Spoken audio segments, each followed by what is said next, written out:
पूर्ण समाज चातुर्वर्ण इस अध्याय में उन सामान्य सिद्धांतों का आवरण है जिनका पालन करने पर मनुष्य, विशेष रूप से वे जो आध्यात्मिक जीवन में प्रगति करने का इच्छुक है, पूर्ण बन सकता है। महाराज युधिष्ठिर प्रहलाद महाराज के गुणों को सुनकर अत्यंत प्रसन्न हुए। अब उन्होंने नारद मुनि से मनुष्य के वास्तविक धर्म तथा उस वर्णाश्रम धर्म के विशेष लक्षणों के विषय में जिज्ञासा प्रकट को जो मानवीय सभ्यता के उच्चतम पद को बताने वाला है। जब उन्होंने नारद मुनि से इन विषयों के संबंध में प्रश्न किया तो नारद मुनि ने अपनी बातें छोड़कर भगवान नारायण के कथन उद्धृत किए, क्योंकि धार्मिक सिद्धांत प्रदान करने के लिए वे परम अधिकारी हैं। धर्म व साक्षात भगवत प्रणयम। प्रत्येक व्यक्ति को 30 गुण अर्जित करने होते हैं, यथा सत्य, दया तथा तपस्या। धर्म के सिद्धांतों के पालन की विधि सनातन धर्म कहलाती है। वर्णाश्रम धर्म ब्राह्मण, क्षत्रिय, वैश्य तथा शूद्र वर्णों को बताने वाला है। यह संस्कार विधि को भी प्रस्तुत करता है। द्विजों का गर्भाधान संस्कार अर्थात संतान उत्पन्न करने का अनुष्ठान संपन्न करना होता है। जो इस संस्कार को संपन्न करता है वे वास्तव में द्विज है, किंतु जो लोग इसे नहीं संपन्न करते और वर्णाश्रम धर्म के नियमों से विपथ हो जाते हैं, वे द्विज बंधु कहलाते हैं। ब्राह्मण की प्रमुख वृत्तियां हैं अर्चा विग्रह का पूजन, अर्चा विग्रह पूजन की विधि की अयों को शिक्षा देना, वेदाध्ययन करना, वेदों का अध्यापन, अयों से दान लेना तथा अयों को दान देना। ब्राह्मण को इन वृत्ति प्रकारों से अपना जीवन निर्वाह करना चाहिए। क्षत्रिय का कर्तव्य है कि वह नागरिकों को सुरक्षा प्रदान करे तथा उन पर कर लगाए, किंतु ब्राह्मण से कर लेना वर्जित है। अतएव कृष्ण भावनामृत आंदोलन के सदस्यों को सरकारी कर से मुक्त होना चाहिए। क्षत्रिय लोग ब्राह्मण के अतिरिक्त हर एक पर कर लगा सकते हैं। वैश्यों को भूमि जोतनी चाहिए, अन्न उत्पन्न करना चाहिए तथा गायों की रक्षा करनी चाहिए, जबकि शूद्रों को, जो कभी भी गुण के दृष्टिकोण से ब्राह्मण, क्षत्रिय या वैश्य नहीं बन सकते, तीनों उच्च जातियों की सेवा करनी चाहिए और इसी से संतुष्ट रहना चाहिए। ब्राह्मणों के लिए जीविका कमाने के अन्य साधनों को भी संस्तुति की गई है, यथा शालीन, यायावर, शिल तथा उज्जन। ये चारों वृत्ति प्रकार क्रमश एक दूसरे से श्रेष्ठतर हैं।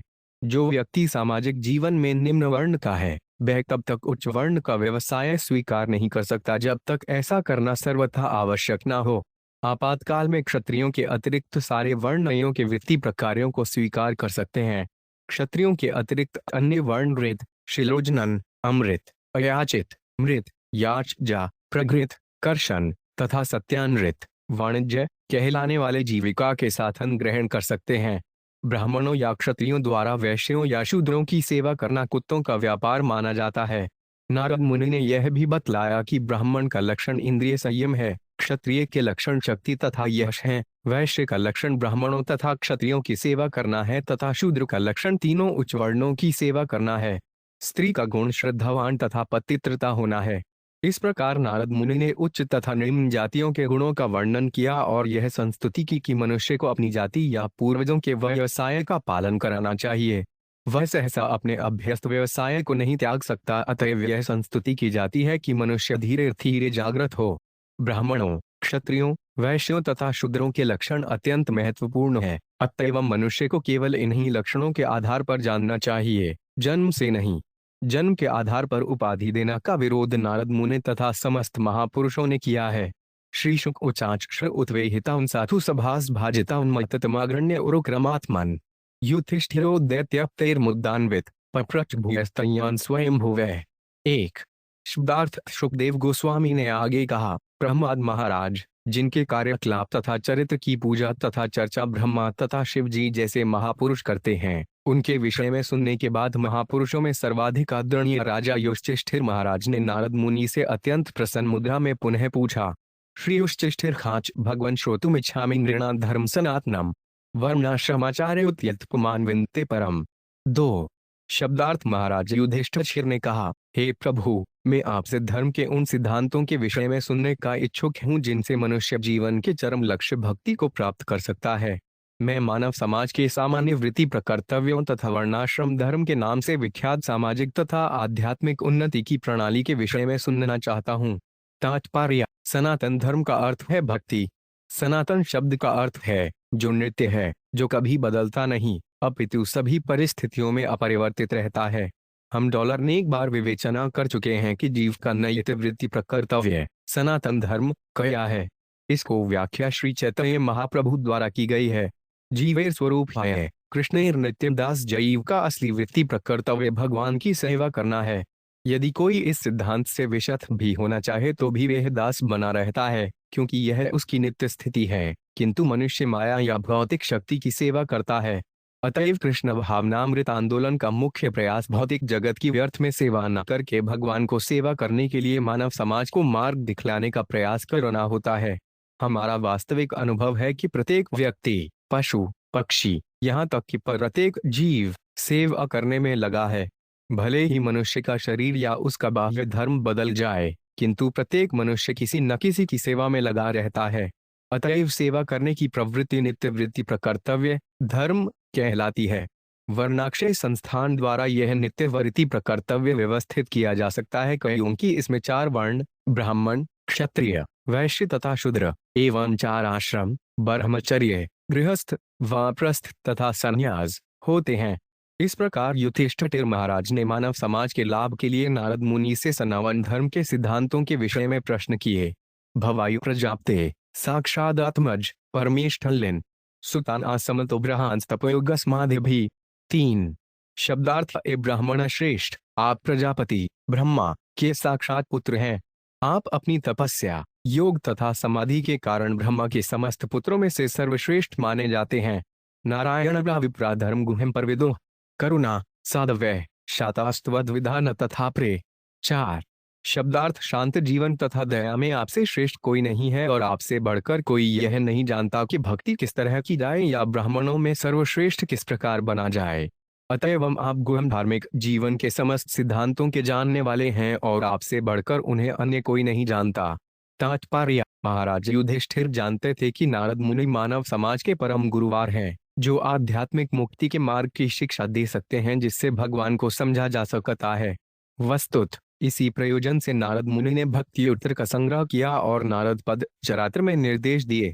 धार्मिक नियमों तथा जीवन को सिद्धि के विषय में सीखने के लिए मनुष्य को नारद मुनि की शिष्य परंपरा से उपदेश ग्रहण करने चाहिए। हमारा कृष्ण भावनामृत आंदोलन सीधे ब्रह्म संप्रदाय की पंक्ति में है।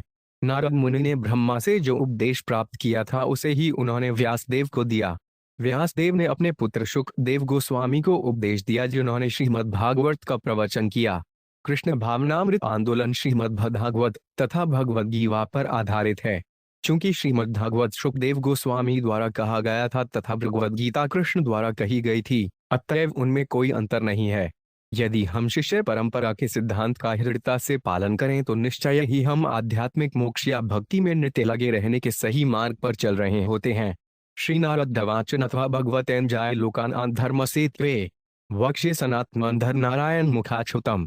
5 शब्दार्थ, श्री नारद मुनि ने कहा, मैं सर्वप्रथम समस्त जीवों के धार्मिक सिद्धांतों के रक्षक भगवान कृष्ण को नमस्कार करके नित्य धार्मिक पद्धति सनातन धर्म के सिद्धांतों को बताता हूँ, जिन्हें मैंने नारायण के मुख से सुना है। तात्पर्य, अज शब्द कृष्ण का सूचक है, जिन्होंने भगवद गीता 4.6 में बतलाया है, अजो 5 पिसन व्यवात्या में सदैव विद्यमान रहता हूँ और इस प्रकार मैं कभी जन्म नहीं लेता। मेरे अस्तित्व में कोई परिवर्तन नहीं आता। योर्तिर्यात्मनोषेन दाक्षायण्यातु धर्मतः लोकाना स्वस्थैन ध्यास्ते तपोबद्रिकाश्रम में। 6 शब्दार्थ, भगवान नारायण अपने अंशनर समेत इस संसार में दक्ष महाराज की मूर्ति नामक पुत्री से प्रकट हुए। धर्म महाराज द्वारा उनका जन्म समस्त जीवों के लाभ हेतु था। वे आज भी बद्रिकाश्रम नामक स्थान के निकट महान तपस्या करने में लगे हुए हैं। धर्ममूलन ही भगवान सर्ववेदमयो हरि स्परितां च तद्विदाराजनेन चात्मा प्रसीदति। 7 शब्दार्थ, परम पुरुष भगवान समस्त वैदिक ज्ञान के सार, समस्त धर्मों के मूल तथा महापुरुषों की स्मृति हैं। हे राजा युधिष्ठिर, इस धर्म के सिद्धांत को प्रमाण स्वरूप समझना चाहिए। इसी धार्मिक सिद्धांत के आधार पर सबों की तुष्टि होती है, यहाँ तक कि मनुष्य के मन, आत्मा तथा शरीर की भी तुष्टि होती है। तात्पर्य, जैसा कि यमराज ने कहा है, धर्म है दुस्साक्षात भगवत प्रणीतम। मृत्यु के बाद प्रत्येक जीव की रक्षा करने वाले भगवान का प्रतिनिधि यमराज है, जो इसका निर्णय करता है कि जीव कब और कैसे अपना शरीर बदलेगा। वह अधिकारी है और उसका कहना है कि धर्म तो ईश्वर द्वारा प्रदत्त नियमों तथा आचार संहिताओं से बना होता है, कोई धर्म का निर्माण नहीं कर सकता। अतएव वैदिक सिद्धांतों के अनुयायी कृत्रिम धार्मिक पद्धतियों को अस्वीकार कर देते हैं। भगवद गीता 15.15 में कहा गया है, वेदाश सर्वरहमेव के है। वैदिक ज्ञान का अर्थ है भगवान कृष्ण को समझना। अतएव हम चाहे वेदों की बात करें या शास्त्रों की, चाहे धर्म को बात करें या मनुष्य के वृत्ति प्रकर्तव्य के सिद्धांतों की, इन सब का एकमात्र लक्ष्य भगवान कृष्ण को समझना होना चाहिए। अतएव श्री गदागवत 1-2-6 का यह निष्कर्ष है, सव्य पुंस परे धर्मो यतो धक्तिरक्षोक्षजे अहतुक्य वृत्तिहता ययातया सुप्रसिद्धि। दूसरे शब्दों में, धार्मिक नियमों का लक्ष्य भगवान की दिव्य प्रेमा भक्ति करना सीखना है। यह सेवा न तो किसी के उकसाने से होनी चाहिए, न भौतिक स्थितियों के रोके रुकनी चाहिए। तब मानव समाज सभी प्रकार से सुखी हो सकेगा। स्मृतियां वैदिक ज्ञान के सिद्धांतों का अनुगमन करने वाले शास्त्र हैं, जिन्हें वैदिक सिद्धांतों का प्रमाण माना जाता है। धर्म का पालन करने के लिए 20 प्रकार की भिन्न भिन्न स्मृतियां हैं, जिनमें से मनु तथा याज्ञवल्क्य स्मृतियां सर्वव्यापक हैं। याज्ञवल्क्य स्मृति में कहा गया है, अतिस्मृतिसदाचार है स्वस्थ च प्रियात्मन सम्यक सडलपज कामोधर्म मूलमित स्परितम। मनुष्य को चाहिए कि वह श्रुतियों, वेदों तथा स्मृतियों से मानवीय आचरण सीखे।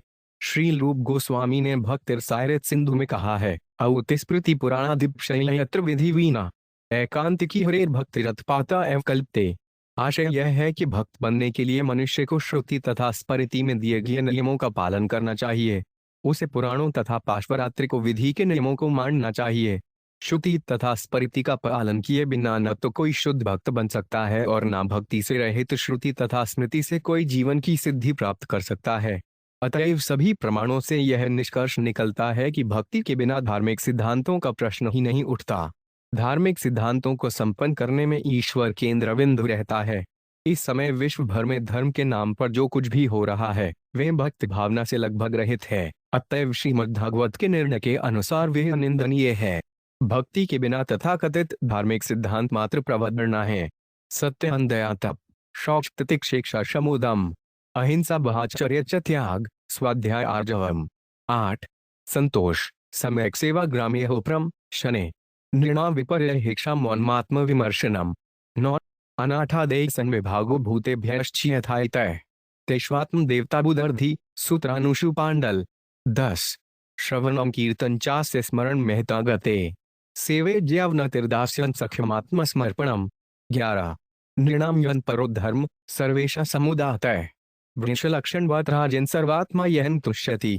12 शब्दार्थ, सभी मनुष्यों को जिन सामान्य नियम का पालन करना होता है, ये है सत्य, दया, तपस्या, महीने में कुछ दिन उपवास करना, दिन में 2 बार स्नान, सहनशीलता, अच्छे बुरे का विवेक, मन का संयम, इंद्रिय संयम, अहिंसा, ब्रह्मचर्य, दान, शास्त्रों का अध्ययन, सादगी, संतोष, साधु पुरुषों की सेवा, अनावश्यक कार्यों से क्रमशः अवकाश लेना, मानव समाज के अनावश्यक कार्यों की व्यर्थता समझना, गंभीर तथा शांत बने रहना एवं व्यर्थ की बातें करने से बचना, मनुष्य शरीर या इस आत्मा के विषय में विचार करना, सभी जीवों, पशुओं तथा मनुष्यों में अन्न का सम्मान वितरण करना, प्रत्येक आत्मा को, विशेषतया मनुष्य को, परमेश्वर का अंश मानना, भगवान के कार्यकलापों तथा उनके उपदेशों को सुनना, भगवान साधु पुरुषों के आश्रय है, इन कार्यों तथा उपदेशों का कीर्तन करना, इनका नित्य स्मरण करना, सेवा करने का प्रयास, पूजा करना,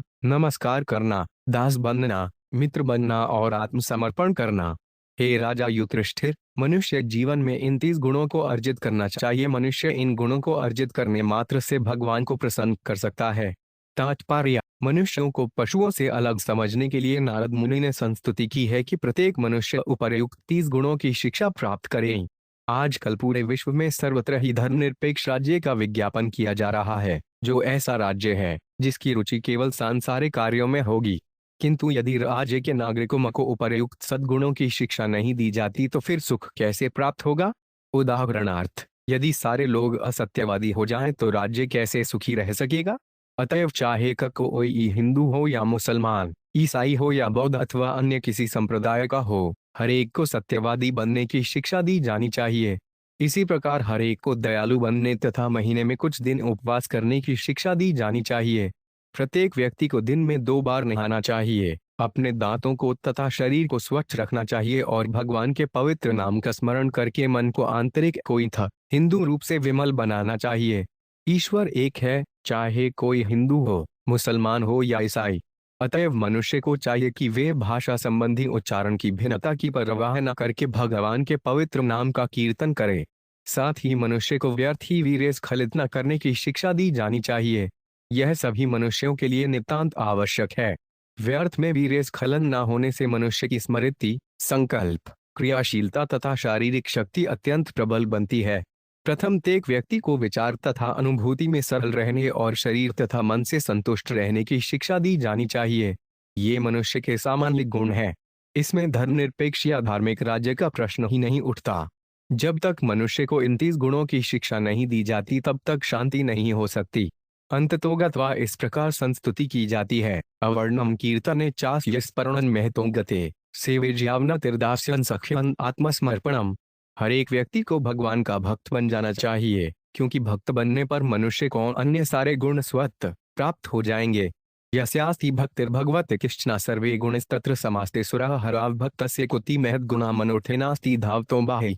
जिसमें कृष्ण की अविचल भक्ति है उसमें कृष्ण तथा देवताओं के सारे सद्गुण निरंतर प्रकट होते रहते हैं, किंतु जिसकी अनुरक्ति भगवान में नहीं है उसमें सद्गुण नहीं होते, क्योंकि वह मनोरथ द्वारा भौतिक जगत में लगा रहता है जो भगवान का बाह्य रूप है। भागवत 18:12। अतएव हमारा कृष्ण भावनामृत आंदोलन सबों को गले लगाने वाला है। मानव सभ्यता को चाहिए कि इस पर गंभीरता पूर्वक विचार करे और विश्व शांति के लिए इन नियमों का अभ्यास करें। संस्कारा यत्र विचिना सद्विजोर्जो जगाद्यम इजाध्ययन दानानि विहितानि द्विजन्मनाम जन्म कर्मावदातान अक्रियाश्वाश्रम चोदिता। 13। शब्दार्थ। जो लोग अविच्छिन्न रूप से वैदिक मंत्रों द्वारा संपन्न होने वाले गर्भाधान संस्कार तथा अन्य नियत विधियों द्वारा शुद्ध किए जा चुके हैं तथा जिनकी स्वीकृति ब्रह्मा द्वारा दी जा चुकी है, वे द्विज कहलाते हैं। ऐसे ब्राह्मण, क्षत्रिय तथा वैश्य जो अपनी पारिवारिक परंपरा तथा अपने आचरण द्वारा शुद्ध किए जा चुके हैं, उन्हें चाहिए कि भगवान की पूजा करें, वेदों का अध्ययन करें तथा दान दें। इस पद्धति में उन्हें आश्रमों, ब्रह्मचर्य, गृहस्थ, वानप्रस्थ तथा संन्यास के नियमों का पालन करना चाहिए। तात्पर्य। मनुष्य के आचरण संबंधी 30 सामान्य गुणों की सूची प्रस्तुत करने के बाद अब नारद मुनि 4 वर्णों तथा 4 आश्रमों के नियमों का वर्णन कर रहे हैं। मनुष्य को उपर्युक्त 30 गुणों में प्रशिक्षण दिया जाना चाहिए, अन्यथा वह मनुष्य नहीं है। फिर ऐसे प्रशिक्षित व्यक्तियों में वर्णाश्रम पद्धति चालू करनी चाहिए। वर्णाश्रम पद्धति में पहला संस्कार गर्भाधान का है, जो मैथुन के समय अच्छी संतान उत्पन्न करने के लिए मंत्रों द्वारा संपन्न किया जाता है। जो व्यक्ति इंद्रिय सुख के लिए नहीं अपितु संस्कार के अनुसार संतानोत्पत्ति के लिए संभोग करता है, वह भी ब्रह्मचारी माना जाता है। मनुष्य को वैदिक जीवन के सिद्धांतों का अतिक्रमण करके इंद्रिय सुख के लिए ही वीर्य का विनाश नहीं करना चाहिए। पर संभोग में संयम तभी संभव है जब जनता को उपर्युक्त 30 गुणों में प्रशिक्षित किया जाए, अन्यथा यह संभव नहीं है। यदि कोई द्विज परिवार में जन्म भी ले, किंतु यदि वे संस्कारों का पालन न करे तो वह द्विज बंधु कहलाता है, अर्थात वह द्विज नहीं अपितु द्विजों का मित्र है। इस पद्धति का अभिप्राय अच्छे नागरिक उत्पन्न करना है। जैसा कि भगवद गीता में कहा गया है कि जब स्त्रियां दूषित हो जाती हैं तो उनकी संतानें वर्ण संकर कहलाती हैं, और जब वर्ण संकर संतानें बढ़ जाती हैं तो सारे विश्व की स्थिति नारकोय बन जाती है। तैव सारा वैदिक वाड्मय वर्ण संकर जनता उत्पन्न करने के विरुद्ध सावधान करता है। वर्ण संकर संतानें होने पर उनको शांति तथा संपन्नता के लिए ठीक से नियंत्रित नहीं किया जा सकता, चाहे कितनी ही बड़ी विधानसभाएं, संसद या अन्य संस्थाएं क्यों न हो। विप्रस्याध्ययनादीने षड्यस्य प्रतिग्रह राज्ञोवृत्ति प्रजागोप्तुर्विप्राद्यकरादि भी। 14। शब्दार्थ। ब्राह्मण के लिए 6 वृत्ति प्रकर्तव्य हैं। क्षत्रिय के लिए दान लेना वर्जित है, किंतु वे इनमें से अन्य 5 कर्तव्य कर सकता है। राजा या क्षत्रिय को ब्राह्मण से कर वसूलने की अनुमति नहीं है, किंतु वह अपनी अन्य प्रजा पर न्यूनतम कर तथा दंड के लिए जुर्माना लगाकर अपनी जीविका चला सकता है। तात्पर्य। विश्वनाथ चक्रवर्ती ठाकुर ने ब्राह्मणों तथा क्षत्रियों की स्थिति का वर्णन इस प्रकार किया है। ब्राह्मण के 6 वृत्ति प्रकर्तव्य हैं, जिनमें से 3 अनिवार्य हैं, यथा वेदाध्ययन, अर्चा, विग्रह पूजा और दान देना, शिक्षा प्रदान करना, अन्यों को दैव पूजा के लिए प्रेरित करने तथा दान स्वीकार करने से ब्राह्मणों की जीवन संबंधी आवश्यकताएं पूरी होती हैं। इसकी पुष्टि मनु संहिता में भी हुई है। बनातु कर्मणाम अस्य त्रीणि कर्माणि जीविका। यज्ञाध्यापने 6 विशुद्धाच प्रतिग्रह। ब्राह्मण के 6 वृत्ति प्रकर्तव्यों में 3 अनिवार्य हैं। ये हैं देव पूजन, वेदाध्ययन तथा दान देना। इसके बदले में ब्राह्मण को दान मिलना चाहिए जिससे उसकी जीविका चले। ब्राह्मण अपनी जीविका के लिए कोई वृत्तिपरक व्यवसाय नहीं कर सकता। शास्त्रों का विशेष बल इस पर है कि जो अपने को ब्राह्मण कहता है वे अन्य किसी की सेवा में रत नहीं हो सकता, अन्यथा वह अपने पद से तुरंत च्युत होकर शूद्र बन जाता है। श्री रूप गोस्वामी तथा सनातन गोस्वामी अत्यंत सम्मानित परिवार के थे, किंतु चूंकि वे नवाब हुसैन शाह को छोटी मोटी लड़की नहीं अपितु मंत्री के रूप में सेवा करते थे, अतएव उन्हें ब्राह्मण समाज से निकाल दिया गया था। निसंदेह वे मुसलमान बन गए और उन्होंने अपने नाम भी बदल दिए थे। जब तक ब्राह्मण शुद्ध न हो वे अन्यों से दान नहीं ले सकता। दान केवल शुद्ध ब्राह्मणों को दिया जाना चाहिए। भले ही कोई ब्राह्मण कुल में क्यों न उत्पन्न हो, किंतु यदि वह शूद्र का कर्म करता है तो वह दान नहीं ले सकता, क्योंकि इसका घोर निषेध किया गया है। यद्यपि क्षत्रिय ब्राह्मणों के ही समान योग्य होते हैं, लेकिन वे भी दान नहीं ले सकते। इस श्लोक में अप्रतिग्रह शब्द द्वारा इसका जोरदार निषेध किया गया है। निम्न जातियों वर्णों के लिए तो कुछ कहा ही नहीं जा सकता, क्षत्रियों तक को भी दान नहीं लेना चाहिए। राजा या सरकार नागरिकों पर कई प्रकार से कर लगा सकती है, शुल्क, कर, जुर्माना आदि, बशर्ते कि राजा अपनी प्रजा को जीवन तथा माल की सुरक्षा प्रदान करने में समर्थ हो। यदि वह सुरक्षा प्रदान करने में सक्षम नहीं है तो वे कर नहीं लगा सकता।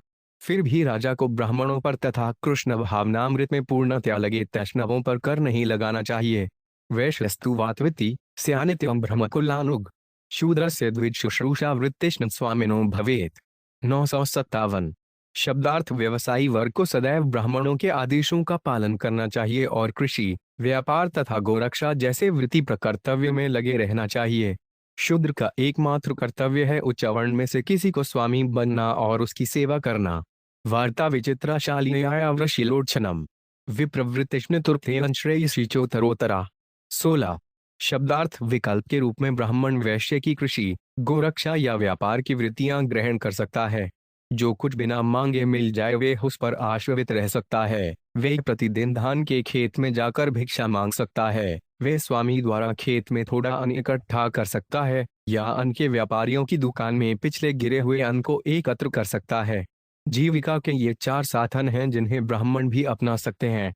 इन चारों में से प्रत्येक साधन अपने पिछले से उत्तरोत्तर श्रेष्ठ है। तात्पर्य, कभी कभी ब्राह्मण को दान में जमीन तथा गौवें मिल जाती हैं। इस तरह वह वैश्य की भांति अपनी जीविका उपार्जित कर सकता है, जिसमें भूमि में खेती करना, गायों की रक्षा करना, आवश्यकता से अधिक अपनी बची हुई वस्तुओं को बेचना सम्मिलित है। किंतु श्रेष्ठ हठर विधि है खेत में गिरे अन्न को चुनना और बिना भिक्षा मांगे दुकानदार की दुकान से गिरे अन्न को बीना। जघन्योनोत्तमा वृत्तिम नापदि भजेन ऋतराजयमापत्सु सर्वेशांपि सर्वशः। 17। शब्दार्थ आपातकाल के अतिरिक्त निम्न लोगों को उच्च वर्ग के वृत्ति कार्य नहीं करने चाहिए। हाँ, यदि आपातकाल हो तो क्षत्रिय के अतिरिक्त अन्य सभी लोग अन्यों की जीविकाएं स्वीकार कर सकते हैं। तात्पर्य, निम्न जाति के लोगों को, विशेष रूप से वैश्यों तथा शूद्रों को, ब्राह्मण के वृत्ति कर्तव्य स्वीकार नहीं करने चाहिए। उदाहरणार्थ, ब्राह्मण का वृत्ति कर्तव्य वेदों का अध्यापन है, किंतु जब तक आपातकाल न हो क्षत्रियों, वैश्यों या शूद्रों को यह वृत्ति नहीं अपनानी चाहिए। यहाँ तक कि क्षत्रिय भी ब्राह्मण के कार्यों को तब तक स्वीकार नहीं कर सकता जब तक आपातकाल न हो, और यदि वह ऐसा करे तो उसे अन्य किसी से दान नहीं लेना चाहिए। कभी कभी ब्राह्मण लोग हमारे कृष्ण भावनामृत आंदोलन का विरोध करते हैं कि हम यूरोप वासियों को अर्थात मलेच्छों तथा यज्ञों को ब्राह्मण बना रहे हैं, लेकिन यहाँ पर श्रीमद्भागवत में इस आंदोलन को समर्थन मिलता है। इस समय समाज में अव्यवस्था फैली हुई है और हर व्यक्ति ने उस आध्यात्मिक जीवन का अनुशीलन छोड़ दिया है जो विशेषत ब्राह्मणों के लिए है। क्योंकि सारे विश्व में आध्यात्मिक संस्कृति बंद कर दी गई है, अतएव इस समय आपातकाल है। अब वे समय आ गया है कि जब नीच तथा अधम को शिक्षित किया जाए जिससे वे ब्राह्मण बनकर आध्यात्मिक प्रगति का कार्य अपना सकें। मानव समाज की आध्यात्मिक प्रगति बंद हो चुकी है और इसे आपातकाल समझना चाहिए। यहाँ पर कृष्ण भावनामृत नामक आंदोलन के लिए नारद मुनि का ठोस समर्थन प्राप्त होता है। ऋतामृताभ्यां जीवेत मृतेन प्रमुतेन वा सत्यानृताभ्यां पिबान श्रवृत्या कदाचन ऋतमुच्छशिलम प्रोक्तममृतान्यद्याचित्तम। 18। मृतां तु नित्यया च स्यात् प्रमुतां कर्षणं स्मृतां सत्यानृतां चर्वाणिज्यं श्रवृत्तिनि सेवनम्। 19। वर्जयिता सदा विप्रो राजयश्व जुगुप्सिताम् सर्ववेदमयो विप्र सर्वदेवमयो नृप। 20। शब्दार्थ आपातकाल में मनुष्य रीत, अमृत, मृत, प्रमृत तथा सत्यानृत नामक विभिन्न वृत्तियों में से किसी एक को स्वीकार कर सकता है, किंतु कुकर वृत्ति से कभी नहीं अपनानी चाहिए। उच्छृंखल वृत्ति में अर्थात खेती से अन्न एकत्र करने की वृत्ति को होता है, इसे ही रित कहते हैं। बिना भीख मांगे एकत्र करना अमृत कहलाता है। अन्न की भीख मांगना अमृत है, जमीन को जोतना प्रमृत है और व्यापार करना सत्यानृत है। किंतु निम्न पुरुषों की सेवा करना श्रववृत्ति या कुकर वृत्ति कहलाती है। विशेषत ब्राह्मणों तथा क्षत्रियों को शूद्रों की निम्न तथा गर्दित सेवा में नहीं लगना चाहिए। ब्राह्मणों को समस्त वैदिक ज्ञान में पटु होना चाहिए और क्षत्रियों को देवताओं की पूजा से भली भांति परिचित होना चाहिए। तात्पर्य: जैसा कि भगवद गीता 4.13 में कहा गया है, चाहुर्विज्ञया सूद्गृण कर्म विभागश। मानव समाज के 4 विभाग प्रकृति के 3 गुणों एवं उनके नियत कर्मों के अनुसार भगवान द्वारा निर्मित हुए। पहले मानव समाज को 4 विभागों ब्राह्मण, क्षत्रिय, वैश्य तथा शूद्र में बांटने का सिद्धांत कठोरता से पाला जाता था, किंतु वर्णाश्रम सिद्धांत की क्रमिक उपेक्षा के कारण वर्ण संकर जनता का विकास हुआ और सारा वर्णाश्रम सिद्धांत चौपट हो गया। इस कलयुग में लगभग हर व्यक्ति शूद्र है। कला शूद्र समधवा और ब्राह्मण, क्षत्रिय या वैश्य को ढूंढ पाना अत्यंत कठिन है। यद्यपि कृष्ण भावनामृत आंदोलन ब्राह्मणों तथा वैष्णवों का आंदोलन है, किंतु इसके द्वारा देवी वर्णाश्रम व्यवस्था की पुनर्स्थापना का प्रयास किया जा रहा है, क्योंकि समाज के इस विभाजन के बिना कहीं भी शांति एवं समृद्धि असंभव है। शमोदमस्तपः शौच संतोष क्षांतिराजवम ज्ञानंदयाच्युतात्मत्वं सत्यांच ब्रहा लक्षणम। 21। शब्दार्थ ब्राह्मण के लक्षण इस प्रकार हैं: मन का संयम, इंद्रिय संयम, तपस्या, पवित्रता, संतोष, क्षमाशीलता, सरलता, ज्ञान, दया, सत्य तथा भगवान के प्रति पूर्ण आत्मसमर्पण।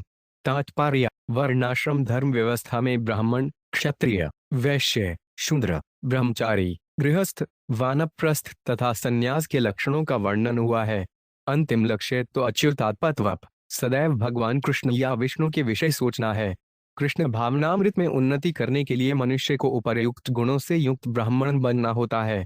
शौर्य, वीर्य, धृतिस्तेजस्त्यागश्चात्मजय, क्षमा, ब्राह्मण्यता, प्रसाद, सत्यांच क्षत्र लक्षणम। 22। शब्दार्थ युद्ध में प्रभावशाली, अजेय, धैर्यवान, तेजवान तथा दानवीर होना, शारीरिक आवश्यकताओं को वश में करना, क्षमाशील होना, द्वामन नियमों का पालन करना तथा सदैव प्रसन्न रहना और सत्यनिष्ठ होना, ये क्षत्रिय के लक्षण हैं। देवगुरुवच्युते भक्ति स्त्रीवर्ग प्रिपोषणम आस्तिक्य मुदमुन्नित्य नैपुण्यवान वैश्य लक्षणम। 23। शब्दार्थ देवता, गुरुवार तथा भगवान विष्णु के प्रति सदैव अनुरक्ति, धर्म, अर्थ तथा काम में प्रयत्नशीलता, गुरुवार तथा शास्त्र के शब्द में विश्वास तथा धनार्जन में निपुणता सहित प्रयत्नशील होना, ये वैश्य के लक्षण है। शूद्र से सन्नति, शौच सेवा स्वामिनियमाया, अमयज्ञो हास्तेवन सत्यम गोविप्ररक्षणम। 24। शब्दार्थ समाज के उच्च वर्णों ब्राह्मणों, क्षत्रिय तथा वैज्ञों को नमस्कार करना, सदैव स्वच्छ रहना, द्वैत भाव से मुक्त रहना, अपने स्वामी की सेवा करना, मंत्र पढ़े बिना यज्ञ करना, चोरी न करना, सदा सत्य बोलना तथा गायों एवं ब्राह्मणों को सदा संरक्षण प्रदान करना, ये शूद्र के लक्षण है। तात्पर्य: यह हम अनुभव है कि श्रमिक या नौकर सामान्यतया चोरी करने के आदी होते हैं, किंतु प्रथम श्रेणी का नौकर वे है जो चोरी नहीं करता।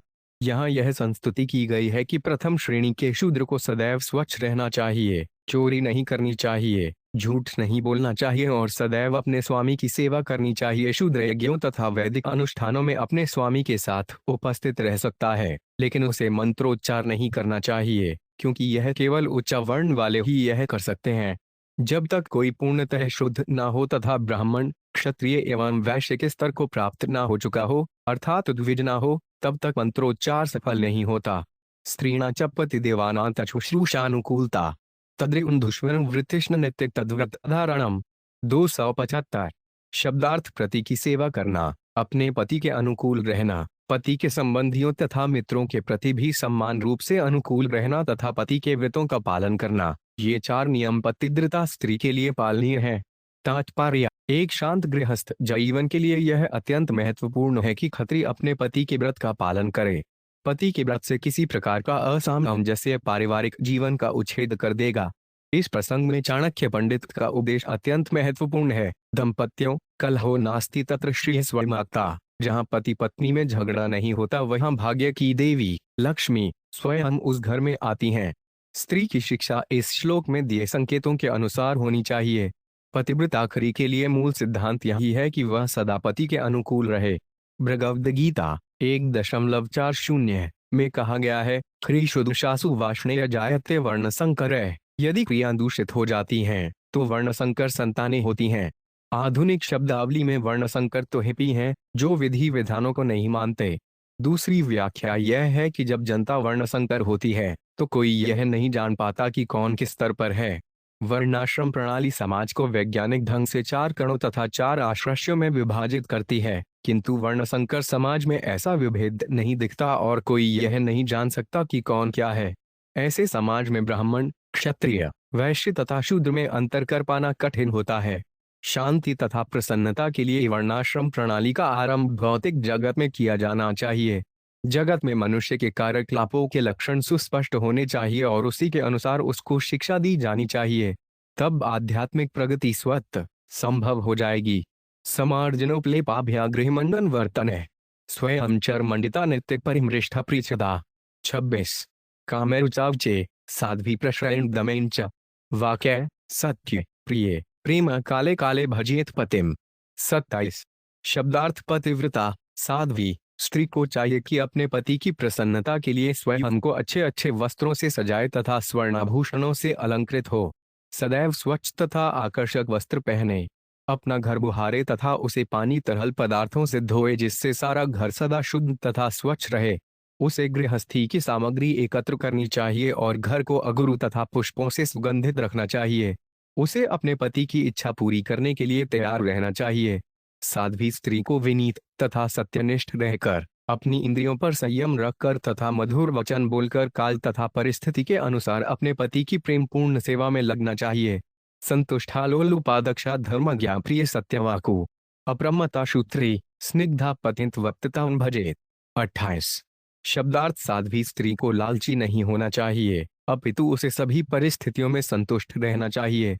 उसे गृहस्थी के कामकाज में अत्यंत पटु होना चाहिए और धार्मिक नियमों से पूर्णतया अवगत होना चाहिए।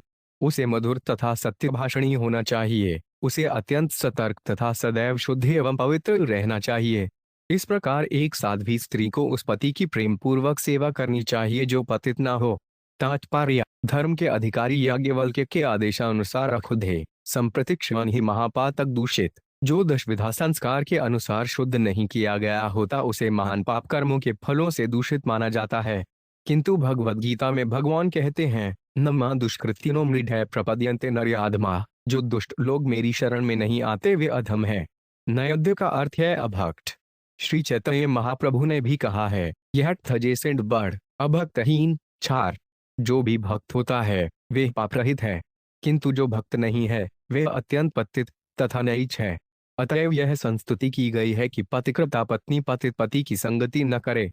पतित पति वह है जो 4 प्रकार के पाप कर्म करता है, यथा अवैध यौन, मांसाहार, द्यूत क्रीड़ा तथा मादक द्रव्य सेवन। विशेष रूप से जो व्यक्ति भगवान का शरणागत नहीं होता वह कलुषित समझा जाता है। इस तरह साध्वी स्त्री को सलाह दी जाती है कि वह ऐसे पति की सेवा करने के लिए राजी न हो। ऐसा नहीं है कि यदि पति न्यायाधीश हो तो भी वह दासी की तरह सेवा करे। यद्यपि स्त्री के कर्तव्य पुरुष से भिन्न होते हैं, किंतु साध्वी स्त्री पतित पति की सेवा करने के लिए नहीं बनाई गई। यदि उसका पति पतित हो तो संस्तुति की जाती है कि वह अपने पति की संगति त्याग दे। किंतु पति की संगति त्यागने का अर्थ यह भी नहीं है कि वे फिर से विवाह कर ले और इस तरह वेश्यावृत्ति में प्रवृत्त हो जाए। यदि दुर्भाग्यवश कोई साध्वी स्त्री किसी पतित पति से ब्याही जाती है तो उसे पति से विलग रहना चाहिए। इसी प्रकार पति भी अपनी पत्नी से विलग रह सकता है यदि पत्नी शास्त्रों के वर्णन के अनुसार साध्वी न हो। निष्कर्ष यह निकलता है कि पति को शुद्ध वैष्णव होना चाहिए और पत्नी को यहाँ वर्णित समस्त लक्षणों से युक्त साध्वी होना चाहिए। तभी उन्नति करेंगे, छे दोनों सुख से रहेंगे और कृष्ण भावनामृत में आध्यात्मिक उन्नति करेंगे। या पति हर भवेन भजेल श्रीरिव तत्परा हरियात्मना हरेलों के पत्या श्रीरिव मोदते 29 शब्दार्थ जो स्त्री लक्ष्मी जी के पद चिन्हों पर पूरी तरह चलकर अपने पति की सेवा में लगी रहती है वे निश्चित रूप से अपने भक्त पति के साथ भगवधाम वापस जाती है और वैकुंठ लोक में अत्यंत सुखपूर्वक रहती है। तात्पर्य: साध्वी स्त्री के लिए लक्ष्मी जी जैसी आज्ञाकारिता आदर्श होती है। ब्रह्म संहिता 5.29 में कहा गया है, लक्ष्मी सह सश्व श्रम से यमानम। विष्णु भगवान वैकुंठ लोक में हजारों लक्ष्मियों द्वारा पूजित होते हैं और गोलोक वृंदावन में भगवान कृष्ण हजारों गोपियों द्वारा पूजित होते हैं, जो सभी लक्ष्मी जी के ही समान हैं। सखत्री को लक्ष्मी जी के ही समान श्रद्धापूर्वक अपने पति की सेवा करनी चाहिए। मनुष्य को भगवान का आदर्श दास होना चाहिए और स्त्री को लक्ष्मी के समान पत्नी 5 आदर्श पत्नी होना चाहिए। तब पति तथा पत्नी दोनों इतने श्रद्धायुक्त तथा प्रबल होंगे कि वे साथ साथ कर्म करते हुए भगवधाम वापस जा सकेंगे। इस संबंध में श्रीमद्वाचार्य का मत है, आर्यरस्मिन् स्थित जति सत्रीणा धर्तृ भावना शिष्याणा च गुरुनित्य शूद्राणा ब्राह्मणादिषु भृत्यान् आस्वामिन कथा हरिभाव उदीरित। खत्री को चाहिए कि वह अपने पति को परमेश्वर माने, शिष्य को चाहिए कि अपने गुरुवार को भगवान माने, शूद्र को चाहिए कि ब्राह्मण को भगवान माने तथा सेवक को चाहिए कि अपने स्वामी को भगवान माने। इस प्रकार सभी स्वतः भगवद्भक्त हो जाएंगे। दूसरे शब्दों में, इस प्रकार सोचने से वे सभी कृष्ण भावना भावित हो जाएंगे। वृत्य सद्भूर जाति अंततः कुलकृता भवेत अचौराणाम पापानाम अंत्यजानते वसाई नाम। 30 शब्दार्थ: संकर जातियों में से जो चोर नहीं होते वे अंत्यवसाई या चंडाल, कुत्ता खाने वाले कहलाते हैं और उनके कुल में चले आने वाले रीति रिवाजों को होते हैं।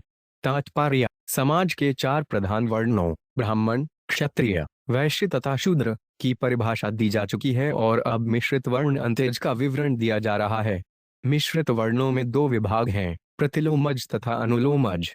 यदि उच्च जाति की स्त्री निम्न जाति के पुरुष से विवाह करती है तो उनका यह संयोग प्रतिलोम कहलाता है, किंतु यदि निम्न जाति की स्त्री उच्च जाति के पुरुष से विवाह करती है तो यह संयोग अनुलोय कहलाता है।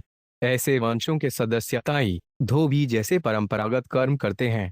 अंत्यजों में जो कुछ क्षुद्ध होते हैं, न चोरी करते हैं और न मांसाहार तथा मद्यपान करते हैं, न अवैध मैथुन करते हैं, न जुआ खेलते हैं, वे अंत्यवसायी कहलाते हैं। निम्न जातियों में अंतरजातीय विवाह तथा मद्यपान की छूट रहती है, क्योंकि ये लोग ऐसे आचरण को पापूर्ण नहीं मानते। प्राय स्वभावेन तो नृंगा धर्मो युगे युगे वेदश भी स्परित राजन प्रेत चैक शर्म कुरित। 35 शब्दार्थ है राजन। वैदिक ज्ञान में पारंगत ब्राह्मणों का निर्णय है कि प्रत्येक युग में अपने अपने भौतिक गुणों के अनुसार विभिन्न वर्णों के लोगों का आचरण इस जीवन में तथा अगले जीवन में कल्याणकारी होता है। तात्पर्य: भगवद गीता 3.35 में कहा गया है, श्रेयान स्वधर्मो विगुण पर धर्मात् स्वनुष्वातु। अपने अपने नियत कर्मों को करना अन्यों के कर्म करने से कहीं अधिक अच्छा है, चाहे वे दोषपूर्ण ही क्यों ना हो।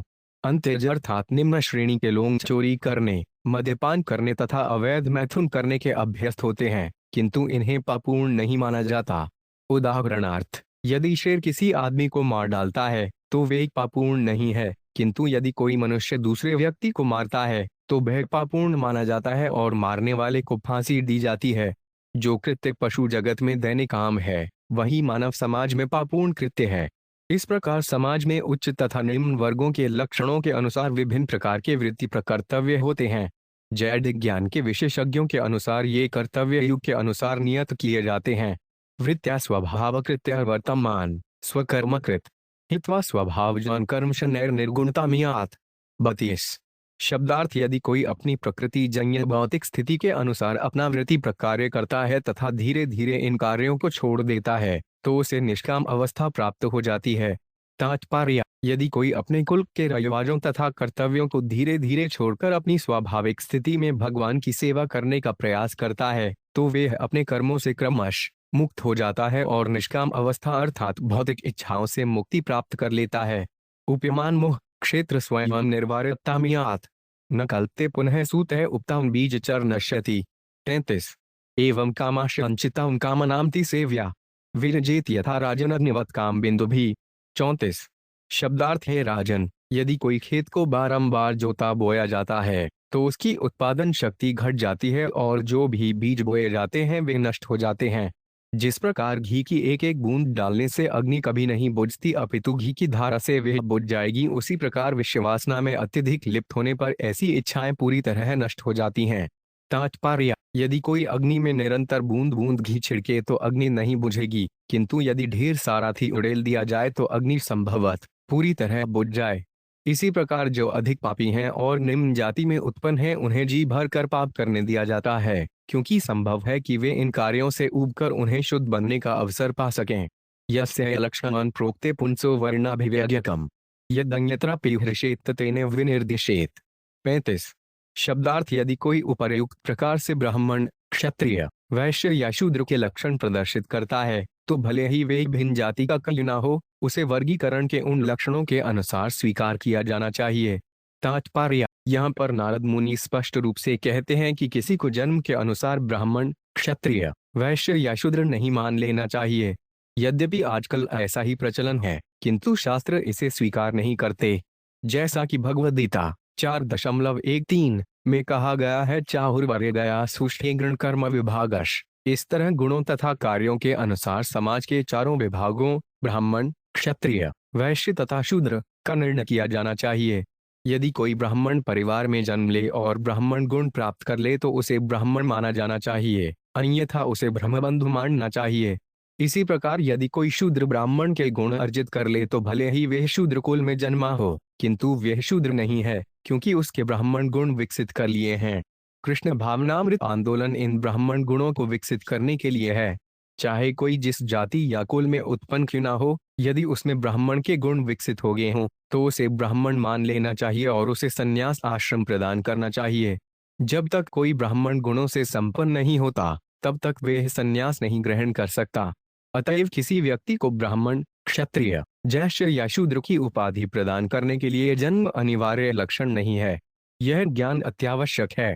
यहाँ पर नारद मुनि स्पष्ट कहते हैं कि यदि किसी मनुष्य में संगत गुण पाए जाएं तो उसके जन्म के अनुसार उसकी जाति मानी जाए, अन्यथा नहीं। जिसने ब्राह्मण के गुण प्राप्त कर लिए हैं, चाहे वे कहीं भी जन्म ले, उसे ब्राह्मण मान लेना चाहिए। इसी प्रकार यदि किसी ने शूद्र या चंडाल के गुण विकसित कर लिए हैं तो वे चाहे कहीं भी जन्मा हो, उसे लक्षणों के अनुसार स्वीकार किया जाना चाहिए। इस प्रकार श्रीमद् भागवत के 7वें स्कंद के अंतर्गत पूर्ण समाज चातुर्वर्ण नायक 11वें अध्याय के भक्ति वेदांत तात्पर्य पूर्ण हुए।